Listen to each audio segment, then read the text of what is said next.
Virginia keeps its baseball season alive in dramatic fashion, ending ODU's dream year in the process. JMU softball captivates the sports world, while an off-field incident rocks Virginia Tech football. We'll talk about that, UVA lacrosse winning back-to-back national championships, Coach K's retirement at Duke, and much, much more this week on Teel and Barber.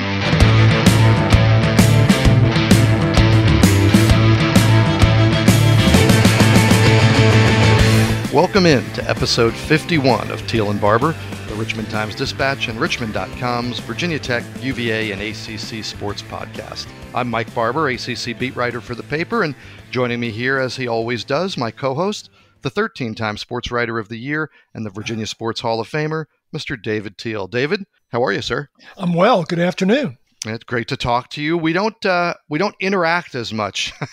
It's still right now as I think we're used to, and both of us were hoping to pop over to Richmond actually for an event for our sports department intern. It didn't work out for either of us, but these podcasts are kind of most of my coworker interaction still.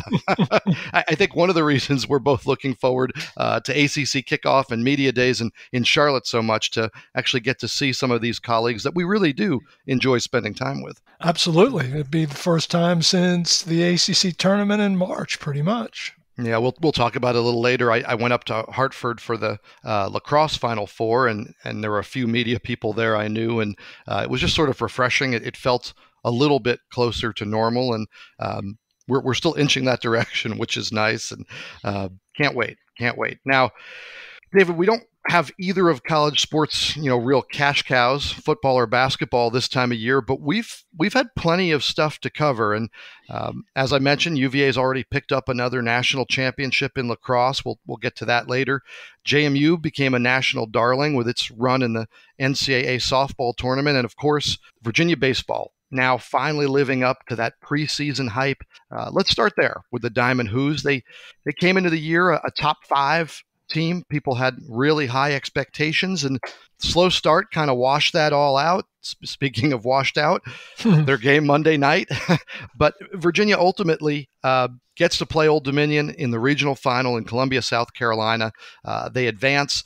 They delivered a game befitting of how that week and that weekend in South Carolina played out, another close game. David, it was a wildly entertaining regional. It really was. And to consider, this is Virginia's 7th regional championship, 7th trip to the super regionals, all under Brian O'Connor. The first time the Cavaliers have done so coming out of that loser's bracket, dropping that initial game to South Carolina and having to win 4 straight and go deep into that pitching staff. And in the last 2 games, having to face an Old Dominion team that led the country in home runs. Yeah, sort of the opposite of ideal, right? You're getting to a bunch of pitchers who haven't thrown much, certainly haven't thrown much in pressure situations, and you're facing that ODU lineup. Let's make sure we talk a little bit about ODU before we move on, because they really put together an impressive season, and that lineup that you mentioned, really anchored by a couple Richmond area guys, Kyle Battle, Carter Trice. Battle, a 5th-year senior who's dealt with injuries. I wrote a story about him last week, his father dealing with Parkinson's. He's really been through a lot to get to this point, and I was very emotional about getting to play in a regional. And then Trice, a freshman who came to ODU, saw a very veteran lineup, wasn't sure where he'd fit in, and he certainly has fit in well. And they've been a big part of the reason that ODU has put up the kind of runs it has. Yeah, one win away from its first ever super regional. I mean, yesterday was arguably the largest game in program history, and to lose 4-3 on a walk-off by Devin Ortiz in extra innings, about as agonizing a finish as you could imagine for Chris Finwood's bunch, especially since the Monarchs took a 3-2 lead into the late innings and then allowed the tying run to score on back-to-back wild pitches. Yeah, you think about a throw you'd want back, a pitch you'd want back, and there's 2 of them right there, and denies ODU the history that it was on the brink of. Also denying the history you mentioned, Devin Ortiz, and David, before he ever hit that walk-off home run, he started the game on the mound.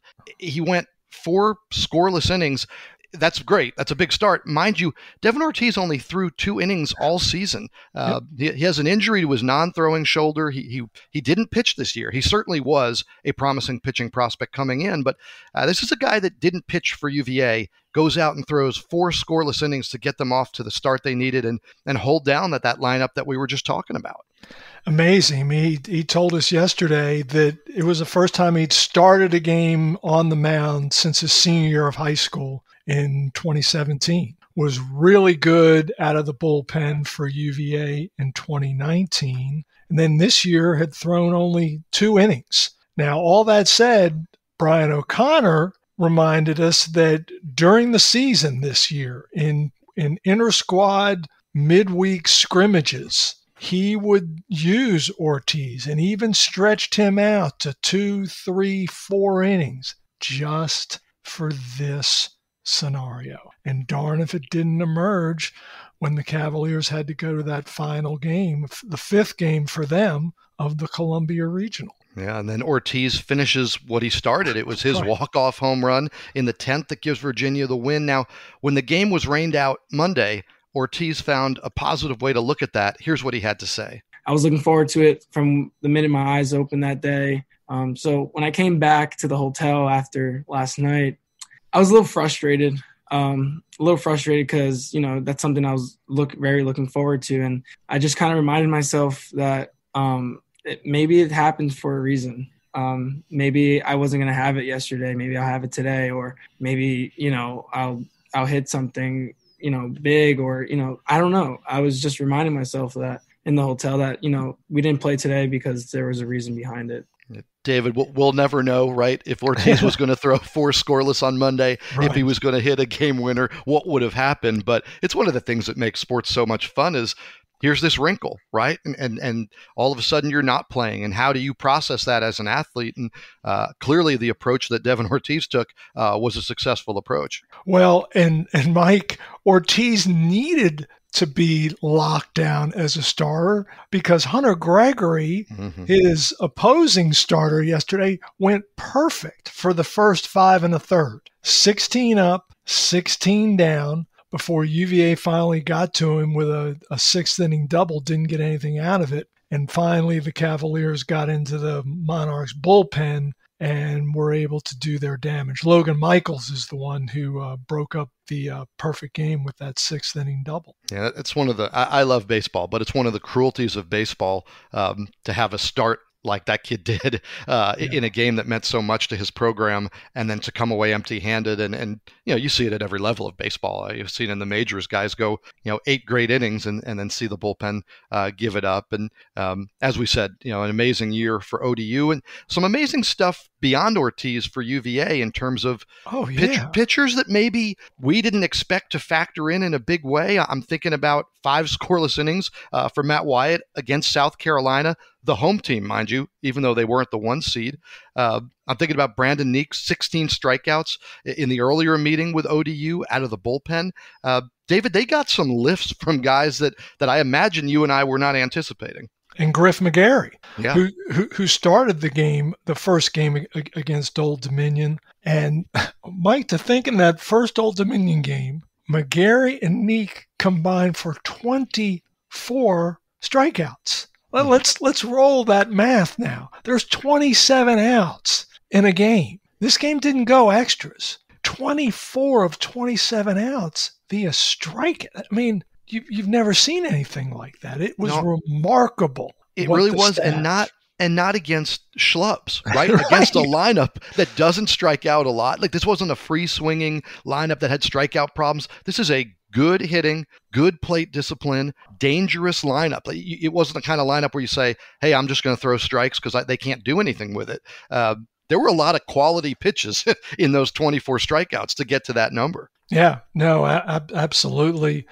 I think I saw one guy in the lineup, I forget who it was, struck out all 5 times against UVA that evening. No, it's just to think that they were able to navigate that minefield of having lost the opener and to get to a super regional where they'll stay right there in Columbia to play Dallas Baptist, which really is a downer. It's going to be the only neutral site regional. I know they did these things because of COVID and the like, but dang, it'd be nice to have that regional or that super regional in Charlottesville this weekend. Yeah, I thought that when they were playing ODU also, but just have it closer for the fans, especially when the game gets moved now last minute. Hey, people might show up, and it was a pretty empty stadium when UVA played ODU. The traveling fans did a nice job, but there weren't many casual fans. Certainly, a Tuesday 9 a.m. start time didn't help. Right. But yeah, it would be great to. And again, like you said, this is still a COVID year, and wouldn't be the case normally, but it sure would be nice to not. That was a heck of a challenge too, David, to have not only a really good number 1 seed in Old Dominion in your bracket, but your 2 seed has one of the most rabid home fan bases, and you're playing in their stadium. All the more reason it's impressive that UVA emerged. Yep, absolutely. And, beat South Carolina in that third game after having beaten Jacksonville the day before. So absolutely, props to Brian O'Connor. And they've been great on the road, coming down the stretch in the ACC. This is a team, Mike, as you well know, that opened 4-12 in ACC play. And similarly, NC State opened 1-8 in ACC play, and the Wolfpack also in the Super Regionals this weekend, where they have a really daunting task because they go to number 1 seed Arkansas. So, David, we've talked a bunch about how great this regional was. Now, are we back to seeing UVA as that top 5 team and a team that can go and win a Super Regional and make the College World Series? Are we back to that level of belief in these guys? Well, full disclosure, I know darn little about Dallas Baptist baseball, other than the Patriots are in the NCAA tournament frequently, and this is their second Super. They made it 10 years ago, have never been to Omaha. So much like Old Dominion, Dallas Baptist is aiming for program history. But otherwise, my knowledge is nil. But the way Virginia is pitching, especially, and Brian O'Connor said it yesterday. He said, "I've got some decisions to make regarding how we deploy on the mound, and they're good decisions to have because everyone is pitching. So you got to think you'll see Andrew Abbott in game 1. We saw him come out of the pen very briefly yesterday, but after that he's got some options now. Yeah, I really like this Virginia team. I think we're getting the Virginia team we thought we were going to get before that slow start, and Abbott to me is the biggest reason still. He was named today one of 25 semifinalists for the Golden Spikes Award, goes to the best amateur baseball player, and his going from being a very good Friday starter to being a lights out Friday starter, to me, that's what has spurred this entire turnaround for UVA. And I like their chances. Like you said, Dallas Baptist, I've covered them now a couple times. I mean, that's how much of a regular they are in NCAA tournament play, but they're not a traditional program to advance. And I think you got to like UVA's chances in this one. Yeah, now, back to Omaha for a 5th time. Wouldn't that be something? And there were people, because I believe we're right near the end of Brian O'Connor's contract, and there were people who had emailed me during that slow start, do you think UVA will keep Brian O'Connor? And I said, I can't, even if the year goes sideways, it would be hard to imagine with what he's accomplished. And I know there's been some relatively lean years since 2017, and they ended that NCAA drought. But to me, what Brian O'Connor has built in Charlottesville is remarkable, and it's built to last. And the fact that they're in another super regional kind of proves that. Oh, it absolutely does. I think Virginia's biggest worry about Brian O'Connor is a program such as Arizona State or LSU coming after him because they have openings. When Paul Manieri, who's his mentor, yes, and he worked together with Team USA, I got to go down to Cary that year and spend time with both of them and talk about their time in baseball together. I'm sure there is a part there of Paul that will be recommending potentially Brian for that spot. But like I said, he's built something very special in Charlottesville, and it seems to be back on track. So I don't know that he'd be in any hurry to leave either. No. Now, there was a coach who left JMU softball not that long ago after really getting that program rolling, Mickey Dean, who's a big name, in the state. He was replaced by a assistant of his who has now made JMU softball a national brand. David, your alma mater, they've been the story of the month. With what they've done with Odyssey Alexander, winning that Knoxville regional, winning the super regional at Missouri, and coming within one win of the Women's College World Series Championship Series. So, David, before we get too into the weeds on the team, as a JMU guy, did you enjoy watching this run? Well, degree on the wall notwithstanding, I would have enjoyed the run. My wife is a former Division III catcher. We watch softball in Casa de Teel. And we were, of course, because of my connection to JMU and because of Odyssey Alexander and just her charisma and Lindsay Meeks and Kate Gordon and all of them, they were such fun to watch. Alma mater pride, out of it. Yeah, it really was. And I'm not a guy who's watched a lot of softball. I haven't covered a lot of college softball. I did cover a regional in Harrisonburg with JMU once. But I was captivated. I was captivated by the whole personality of the team. I mean, from the videos of reaching first and flexing to the unbelievable play Alexander made it at home plate against Oklahoma State. I mean, these are iconic plays that I'm just glad they happened on a stage where they could be enjoyed. And when I say stage, national TV, right? Mm-hmm. People were watching because there are a lot of years, and especially when it comes to female athletes, where some of these amazing runs and these amazing plays, they're being underappreciated because they're just not on TV. They're not being shown. We're not being exposed to them. And I'm very glad that this amazing team with this just remarkable player going on this great run was also something that was put in front of the nation's eyes for everybody to enjoy. Absolutely. And let's be clear, this was not some kind of improbable, pun intended, out of left field run to Oklahoma City. I mean, this was the third time in the last 5 years that the Dukes reached the Super Regional. This is the 8th consecutive NCAA tournament in which JMU has earned a bid. Mickey Dean started it. Lauren Laporte has sustained it. They play a lights-out non-conference schedule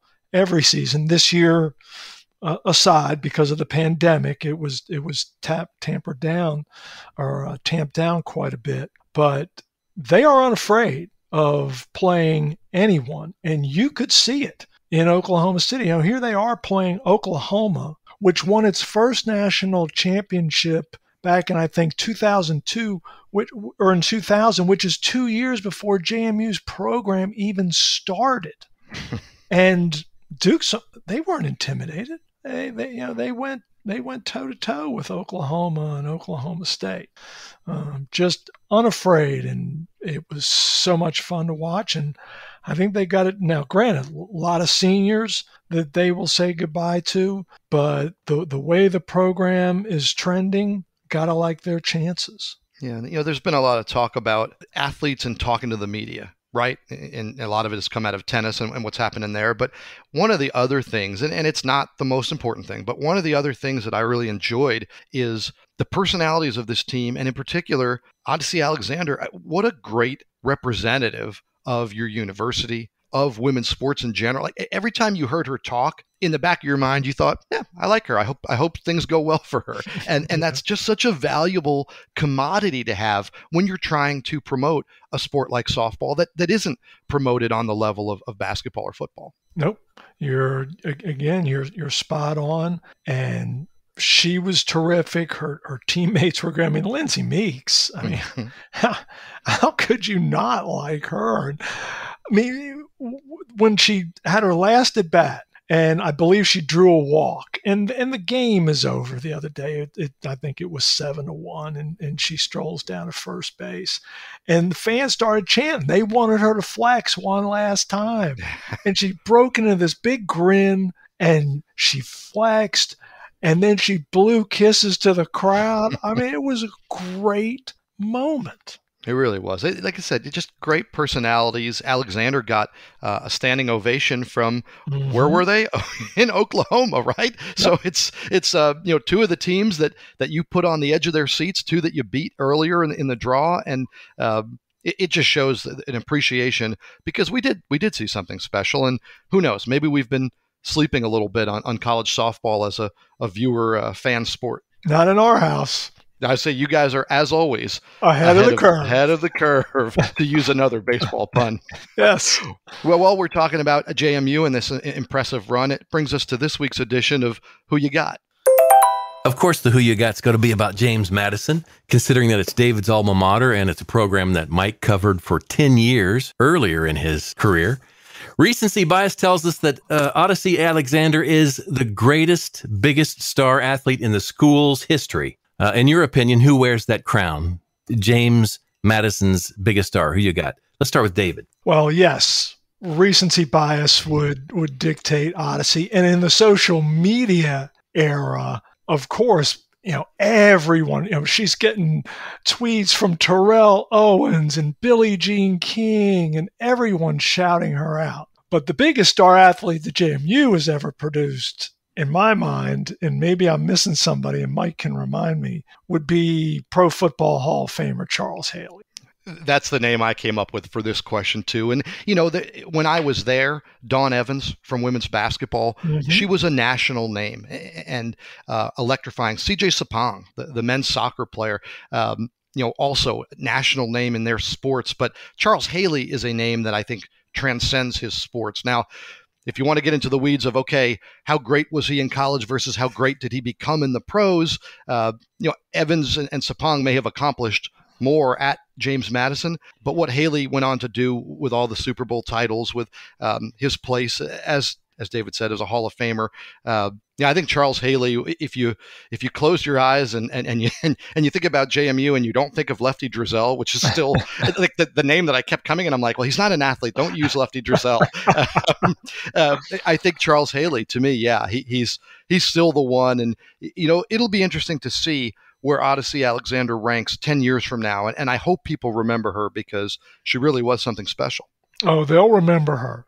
That play against Oklahoma State, trust me, she has her place in JMU lore. Yeah, I hope that play gets it'll never get the grainy video treatment of the Willie Mays over the shoulder catch. But to me, it's that kind of a play. It's the kind of play that little girls, little boys, everybody can reenact when they're playing in the yard. Yes. It was that thrilling, that heady, right? Reminded me of Derek Jeter a little bit in the flip play, just the awareness and the athleticism. The sheer athleticism to physically do that.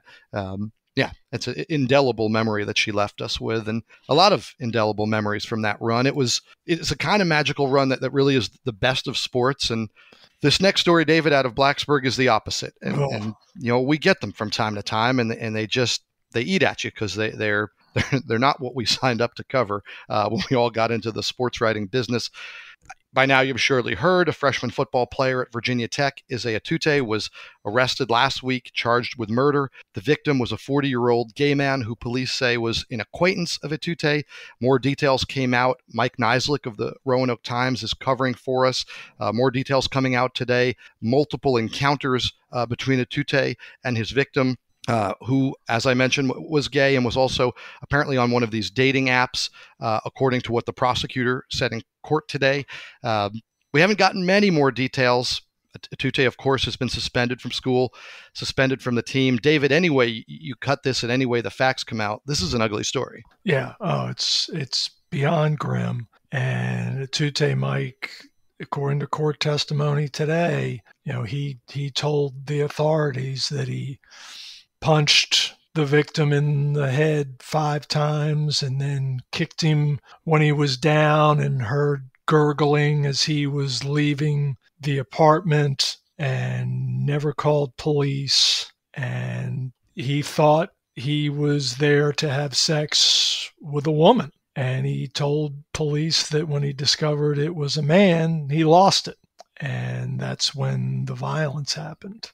And the coroner said that, he was beaten savagely. And it tears at you. It's just a gruesome, tragic story.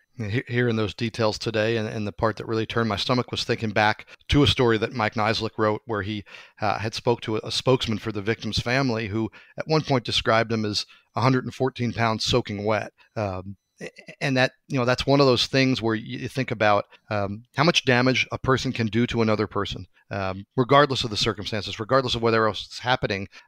Somebody as powerful as a college athlete, beating somebody as potentially defenseless as it seems that maybe this victim was, it really is a tragedy, and it's a tragedy on multiple fronts, because in many ways for Atute, that this could be an end for him. And it just, one of those things that no good comes out of a story like this, and that's what really I think breaks your heart. Yeah, and he had been at Virginia Tech for essentially 5 minutes.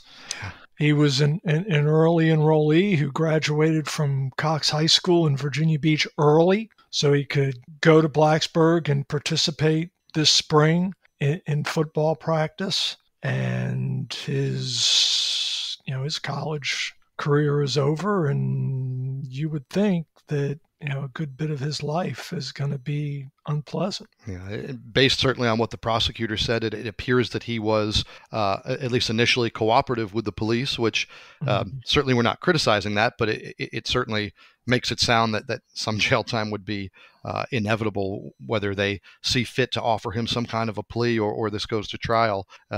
When you essentially tell the police the things that the prosecutor says that he's already told them, it's an uphill battle to certainly stay out of prison. How about big picture, David? Devin Hunter, the safety from the football team, he had a messy assault charge. It was a felony, reduced down to a misdemeanor, reinstated. Tyrese Radford, the basketball star, he had that ugly DUI with a gun charge, and again, brought down, and he was reinstated. And both coaching staffs talk about, the character and what kind of guy they believe they have, the confidence they have that it's right to bring these kids back. But for Virginia Tech and the school's image, this isn't great. No, clearly it's not. And you're right to talk about the school's image, because it's not just the particular sport, and it's not the athletic department. It's the institution in total, and universities across the country deal with this on a daily basis. Misbehavior and occasionally criminal behavior from their students. It happens. And then you have to make these case-by-case decisions on reinstatement or permanent separation. How are you going to play it? Now, Hunter has maintained all along that he was innocent and that he took a plea just to hasten the process. He just didn't want it to linger. And he apparently met all the concerns that Justin Fuente and his staff and what Babcock and the administration had, and hence his recent reinstatement. But it's something that the entire institution, and Mike Nislik talked to Tim Sands about it the other day after a Board of Visitors meeting. This incident was discussed in the Board of Visitors meeting. That's the highest level of university governance, and of course it would be. It's a concern for everyone there in Blacksburg. Yeah, I think maybe the most important thing you said there was case by case, and I think it's very easy to say Devin Hunter, Tyrese Radford, and now there's a murder, and to lump that all together, and how unfair to Devin Hunter or to Tyrese Radford, and depending how this case plays out, just because of the timing, should they face more of a penalty? If your program's been clean for a while, is it easier? Yeah, it's easier to reinstate somebody. when you're dealing with all this, is it harder? Yeah, it's harder, but it doesn't affect right and wrong. And if Devin Hunter deserved to be reinstated, you reinstate Devin Hunter. If Tyrese Radford deserved to be reinstated, you make that move. I will say, and I wonder if this murder case had happened first, do those guys get those second chances, or is because it's public opinion? Right? How many people did we see in our Twitter feed criticizing Mike Young, who, at least in my experience, does things the right way and is in it for all the right reasons. And yet I had people in my Twitter feed saying, well, of course he took Tyrese Radford back. He just wants to win. That's what matters. And that's not the Mike Young I know. I don't think it's the Mike Young you know.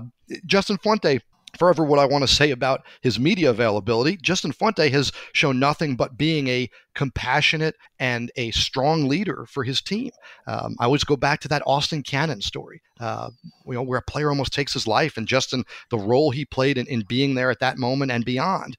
So to me, these men have shown their character, and I tend to trust them when they make these decisions. Maybe I'm naive, but I tend to trust them when they make these decisions because they have an entire program to worry about. I think they are doing, quote unquote, the right things.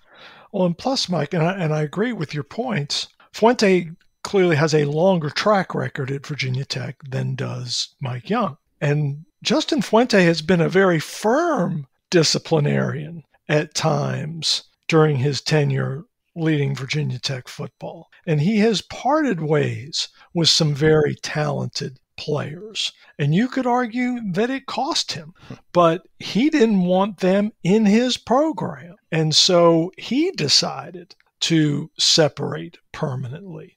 And that's why, yes, case by case. Yep, agree 100%. Now, back to the field and the more positive side of sports that we started with today.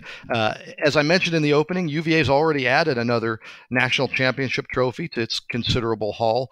I got to head up to Hartford for that Final Four and saw Lars Tiffany's team win a really pair of thrilling one-goal games to secure their back-to-back national titles. Those are the first in program history.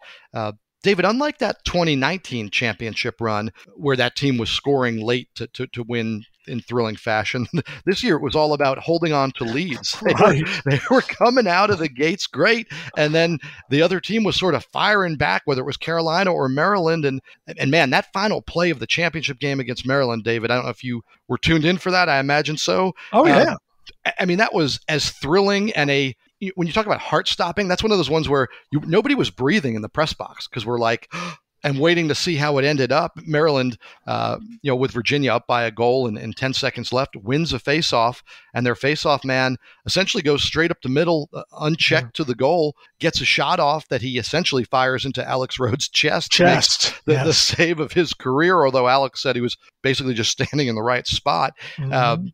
That was memorable stuff, and that was a really good weekend, I thought, for college lacrosse. No, it was fabulous. And, Mike, that's the way that sport rolls. The championship weekend of Division I men's lacrosse almost always delivers this kind of drama. I forget what the stat is. I looked it up and wrote about it a little bit after Virginia's victory over Maryland. But basically, half the championship games are like one-goal games. It's uncanny how dramatic and competitive these contests are when you get to that final game. It's really, really compelling entertainment. And for someone like me who spent so much of his youth in Baltimore around lacrosse and around lacrosse players, this is not a revelation. I've long loved the game. And it's cool to, at least once a year on Memorial Day, to watch everyone else get so engaged with it. Yeah, you're one of the ones who sold me on it, telling me kind of your experiences and caused me to give it more of a second look. And I've really enjoyed covering this team. And part of the reason is the personality. And Lars Tiffany in particular, if you get the chance to talk to him, is just a fascinating guy. And it reminds me of Bronco Mendenhall in the sense of he's very open and very introspective. He talks about things he thinks he's done wrong and things that didn't work out, and in a way that a lot of coaches with their ego or worried about their image, that they don't get into that with the media, right? They want to portray themselves as the be all and end all. And one of the things Lars Tiffany told me was they won that 2019 national championship. They came back in 2020 and he told the team, don't talk about it. Don't talk about 2019. Don't draw comparisons. Nothing's the same. That's done. We're not talking about repeating. And he said he was so strict and so hard and fast about that it brought a tension and a pressure to the team. And when 2020 got wiped out because of COVID, Lars said it was like he got a do-over.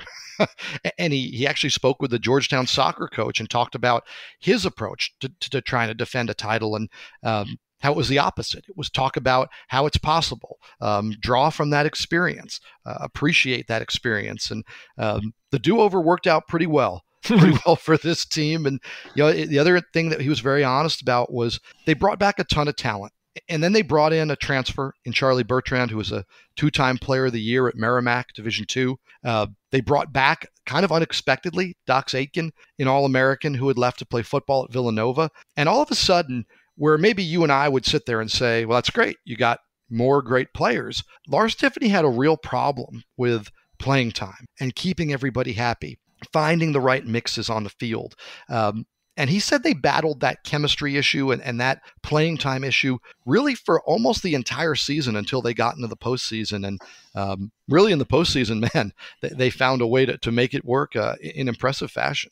They did. And they had that close call right out of the chute against Bryant. That's a game. Okay, Virginia Bryant, that's not going to be close. And what was the final there? 13-11? But then they got on a run, and then their quarterfinal blowout of Georgetown, that might have been the most impressive performance of the tournament. Yeah, and that was the one that really made me think, okay, this team has a chance to win another title, because Georgetown was one of the hottest teams in the country. Mm-hmm. I think we were expecting that one goal drama in that one and not confident that Virginia would emerge. When they won that in that fashion, they went to Hartford with a ton of confidence, and even the one goal nature of the Carolina semifinal didn't rattle that confidence. And David, I got to tell you, I was looking for something to write when I got back. Actually, I was on the plane when I wrote most of it, and looking over the roster and what they bring back, including Connor Schellenberger, who is a transcendent star as a freshman for the sport.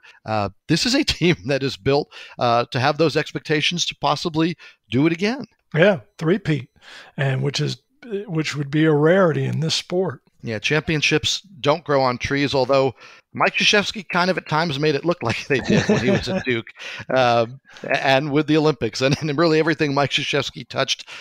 Maybe the biggest news since our last podcast was Coach K announcing his intention to retire after the coming season. Duke already naming assistant John Shire as the coach in waiting. Before we get into that, David, you know Mike Krzyzewski really well. I mean, you cover the league as deeply as anybody. These coaches know you, are comfortable talking to you. Were you surprised that he is stepping away, retiring now? No. When someone's 74, I don't think you can be surprised that they're retiring, and by the time Mike steps away, he'll be 75. So I think he just decided it was time. It was so different, Mike, in the tone of Krzyzewski's retirement press conference and Roy Williams's. I mean, Roy was so hard on himself, and I'm not the right guy for the job anymore, and I'm doing a terrible job, and it's time to turn this thing over. Whereas Mike was so upbeat, and I just want to spend time with my grandkids, and I'm going to be 75, and Mickey and I just decided we want to give it one more ride. And I absolutely believe him. He's very grateful that it's not a health issue. And, the easy take here is that, it's name, image, and likeness. It's the transfer portal. It's all this driving this old school coach away. That is nonsense, because as you know from having listened to Coach K over the years, there are few, if any, coaches who are as progressive a thinker as he is when it comes to athlete compensation, or athletes' ability to have a relationship with an agent and retain their eligibility, and just general college athlete welfare. That's not what is pushing him away. He just decided that at 75, it's time. Heck, I hope I can make that call when I'm 75. Yeah, I'm glad you said that, because the take or the notion that Mike Krzyzewski was unable to handle change. His first coaching job was in 1974 as an assistant at Indiana. His first head coaching job was in 75 at Army. The game, and he said this in his farewell presser party event there, the kickoff to his farewell tour, I guess. Yeah. The game has changed a lot in the 40-something years that he's been doing this.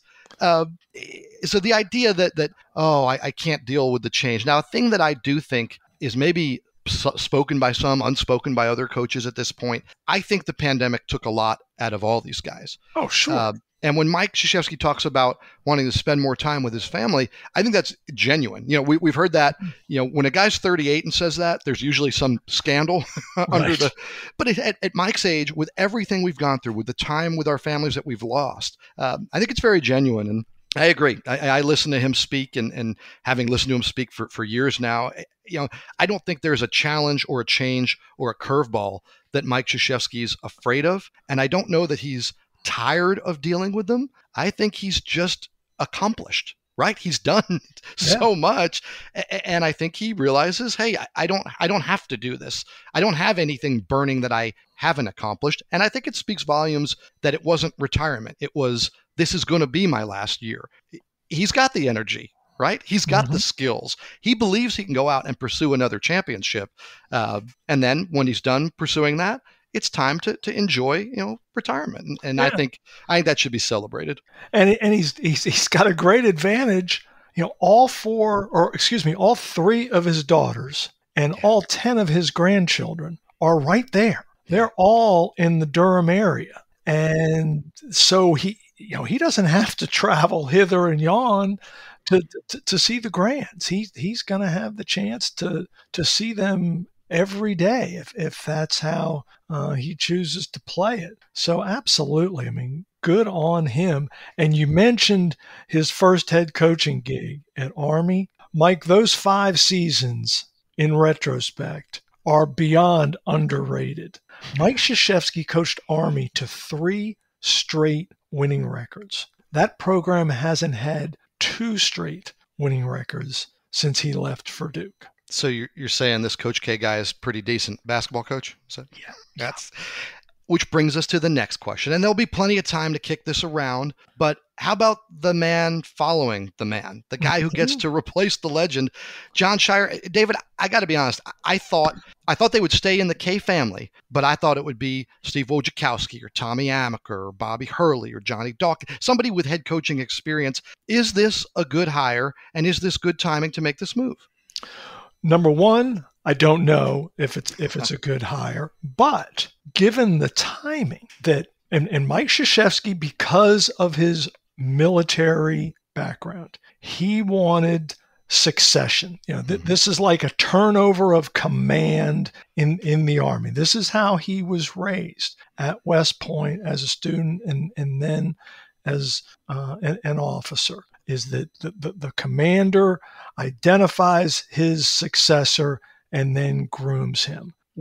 Where he essentially forced Duke's hand and made Jon Scheyer the only choice was that he wanted one more season, and he wanted to announce it before the season to give complete transparency to prospects. That way he's not recruiting, the new staff is recruiting. So Tommy Amaker is not leaving Harvard now to spend a year at Mike Krzyzewski's side before taking over. Bobby Hurley's not leaving Arizona State. Johnny Dawkins isn't leaving his gig at UCF. Now, Wojo, he's available. but you get where I'm coming from. Scheyer was, I don't know if he's a good hire, but he's the only hire. Yeah, and the thing that I like about it is now Jon Scheyer won't be recruiting against the ghost of Mike Krzyzewski, right? It's not Mike Krzyzewski's gone, but remember what he did, and maybe we can do that too. Mike Krzyzewski is still going to be able to be a part of these recruitments, to explain to kids why Jon Scheyer was a good choice, to explain to kids why they should continue what he started at Duke. That has a value that I think is maybe underappreciated, that he is going to be able to sell this hire, as opposed to the opposite, the negative recruiting of, well, don't go play for Mike Krzyzewski. You don't know when he's going to retire. Well, now you do. You know what's happening. You know what's happening at Duke. But if your dream was to play at Duke, and if you are a believer in Mike Krzyzewski, we'll give him a moment to pitch to you why it's still the right move for you. And I think that's going to be invaluable. And like you said, we don't know how it's going to pan out for Jon Scheyer, but I think he's being given a great running start. And that is the topic that brings us to this week's edition of Take It or Leave It. Thanks, Mike. You got two legendary basketball coaches leaving the state of North Carolina. Here's Take It or Leave It. New Duke basketball coach Jon Scheyer, taking over for Coach K, will win a national championship before Hubert Davis, who takes over at North Carolina for Roy Williams this season. Take it or leave it. Let's start with Mike. And I have no idea. I'm going to leave it purely on the basis that Hubert Davis is getting a 1-year head start. So he will be 1 year closer down the line to pursuing and achieving, to learning what goes into being a head coach when he's actually sitting in that chair. I do believe that both of these programs are going to maintain their status as elite. I think that Hubert Davis and Jon Scheyer are the kind of coaches who appeal to young players. I think Duke and Carolina will carry their appeal. I think they're both going to be successful ultimately. I think they've both been schooled. And Hubert Davis, if you haven't read some of the stories, I think Andrew Carter wrote one of them about Hubert Davis coaching the junior varsity team there and getting that big whistle experience. I think they're both going to be very successful. I'll give the edge to Hubert Davis because he's got a year head start, so I'll leave it. Okay, thanks, Mike. David? I will take it if you're telling me they're both going to win a national championship. Odds are neither will, just because usually when you take over for the man, it doesn't work out. But simply because, yes, Hubert Davis is going to have a 1-year head start on Jon Scheyer. But as I look at the rosters for next season, I think Duke is going to be markedly better than Carolina, which I think will give Scheyer momentum going into his first year that Hubert Davis won't have going into his second season, if that makes any sense at all. It does. And it's one of those questions that we'll have to revisit 5 or 10 years down the line, or like you said, maybe never, because it is not an easy thing, no matter how easy at times maybe Roy Williams and Mike Krzyzewski made it look. It is not an easy thing to win one championship, let alone multiple championships. Well, thanks for listening. You can subscribe to Teel and Barber on Apple Podcasts or wherever you find your favorite pods. And please consider supporting local journalism with an online subscription to the TD. You can find special promotional offers available at richmond.com. Today's show was produced by Dean Hoffmeyer. Teel and Barber is a podcast of the Richmond Times-Dispatch and richmond.com. For David Teel, I'm Mike Barber. Thanks for listening. Be healthy and safe, and please join David and me again next time.